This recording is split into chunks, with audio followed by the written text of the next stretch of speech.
ശിരൂരിൽ കാണാതായ അർജുന്റെ കുടുംബം ഇപ്പോൾ മാധ്യമങ്ങളെ കാണുകയാണ്. തത്സമയ ദൃശ്യങ്ങളിലേക്ക്. പക്ഷേ ഇനി നിർത്തുകയാണ് പറയുമ്പോൾ നമുക്ക് അത് ഉൾക്കൊള്ളാൻ പറ്റില്ല. കാരണം ഇത്രയും നമ്മൾ കാത്തിരുന്ന് അപ്പം ഇനിയും ഇതിന് പല കാര്യങ്ങളും പറഞ്ഞിട്ട് നിർത്തുക എന്ന് പറയുമ്പോൾ നമുക്കത് അക്സെപ്റ്റ് ചെയ്യാൻ പറ്റില്ല. അത് പെട്ടെന്ന് തുടർന്ന് പോകണം എന്ന് തന്നെയാണ് ഇതുവരെ നടത്തിയ രക്ഷാപ്രവർത്തനം.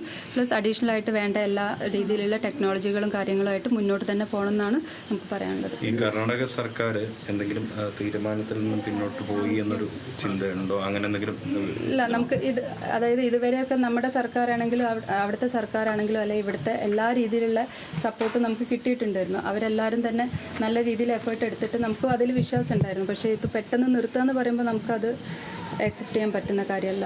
നമുക്ക് അർജുനെ പോലെ തന്നെ വേറെ 2 പേരെയും കൂടി കണ്ടു കിട്ടാനുണ്ട്. അപ്പോൾ എത്രയും പെട്ടെന്ന് അവരെ തിരിച്ചു കിട്ടുന്നവരെ ഈ തിരച്ചിൽ യാതൊരു കാരണവശാലും നിർത്തരുതെന്നാണ് അപേക്ഷിക്കുന്നത്.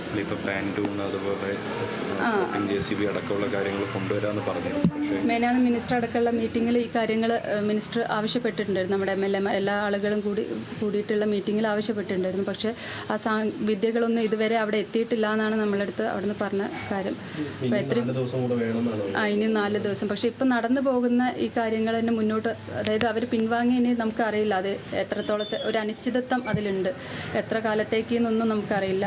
പിന്നെ ഈ കാലാവസ്ഥേൻ്റെ കാര്യങ്ങൾ നമുക്ക് അറിയുന്ന കാര്യമാണ്. പക്ഷേ അതൊക്കെ നിയന്ത്രിക്കാനുള്ള പല രീതിയിലുള്ള ടെക്നിക്കുകളും നമുക്ക് അവൈലബിൾ ആണ്. ആ ടെക്നോളജിയൊക്കെ യൂസ് ചെയ്തിട്ട് ഇതുവരെ നിങ്ങളൊക്കെ നമ്മുടെ കൂടെ നിന്നുണ്ട്, ഇവിടുത്തെ ജനങ്ങൾ കൂടെ നിന്നുണ്ട്, കക്ഷി രാഷ്ട്രീയ ഭേദമന്യേ എല്ലാ ആളുകളും നമ്മുടെ കൂടെ നിന്നിട്ടുണ്ട്. അവരുടെയൊക്കെ സപ്പോർട്ടും സാന്നിധ്യവും നമുക്ക് ഇനിയും വേണം.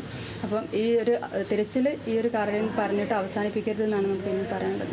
മറ്റൊന്ന്, ഈ അവിടെ നടക്കുന്ന കാര്യങ്ങൾ കുടുംബത്തെ കൃത്യമായിട്ട് അറിയിക്കാനുള്ള സംവിധാനം ഇതുവരായിട്ടുണ്ടോ? നേരിട്ട് ഹസ്ബൻഡ് തന്നെയാണ് നമ്മളെ അറിയിക്കുന്നത്. അതിലൊന്നും നമുക്ക് യാതൊരുവിധ പ്രശ്നങ്ങളും ഇല്ല. എല്ലാ ഹസ്ബൻഡ് നമുക്ക് കറക്റ്റ് പറഞ്ഞു തരുന്നുണ്ട്.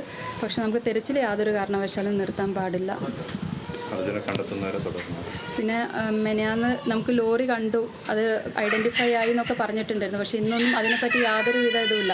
നമ്മൾ അന്ന് ഓരോ നിമിഷവും ഇപ്പം കിട്ടും. അപ്പോൾ എന്തുകൊണ്ട് ലോറി ഒന്നും കണ്ടുപിടിച്ചിട്ട് അല്ലെങ്കിൽ അതിൻ്റെ ലൊക്കേറ്റ് ചെയ്തിട്ടൊന്നും നമുക്ക് ബാക്കി വിവരങ്ങൾ കിട്ടാത്തതിലൊരു ചെറിയ വിഷമമുണ്ട്. പക്ഷെ നമുക്ക് ആരും ബ്ലെയിം ചെയ്യുകയല്ല. നമുക്ക് ഈ ഒരു അവനെ തിരിച്ചു കിട്ടുന്ന അല്ലെങ്കിൽ അവനെപ്പോലെ കാണാതായ മറ്റ് 2 പേരെയും തിരിച്ചു കിട്ടുന്നവരെ ഈ ഒരു തിരച്ചിൽ യാതൊരു കാരണവശാലും നിർത്താതെ മുന്നോട്ട് പോകണം. പിന്നെ ഒരു കാര്യം കൂടി, 13 ദിവസമായി. അപ്പം അമ്മ ഇപ്പോഴും ചോദിക്കുകയാണ് എൻ്റെ മകൻ എന്താ പറ്റിയത്.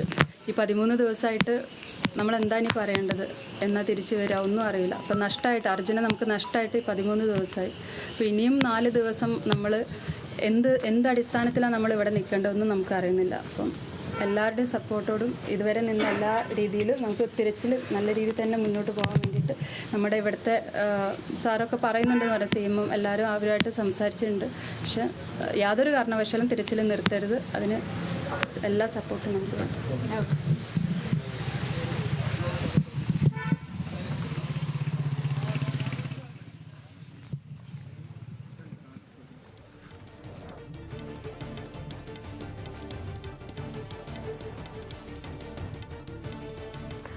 ശിരൂരിൽ കാണാതായ അർജുന് വേണ്ടിയുള്ള തിരച്ചിൽ താൽക്കാലികമായി അവസാനിപ്പിച്ചു എന്ന ഔദ്യോഗികമായ അറിയിപ്പിന് ശേഷം അർജുന്റെ കുടുംബം ഇപ്പോൾ മാധ്യമങ്ങളോട് പ്രതികരിക്കുകയായിരുന്നു. എന്ത് പ്രതിസന്ധിയുണ്ടെങ്കിലും ഈ തിരച്ചിൽ നിർത്തരുതെന്നും തിരച്ചിൽ തുടരണമെന്നുമാണ് അർജുന്റെ കുടുംബം ഇപ്പോൾ ആവശ്യപ്പെട്ടിരിക്കുന്നത്.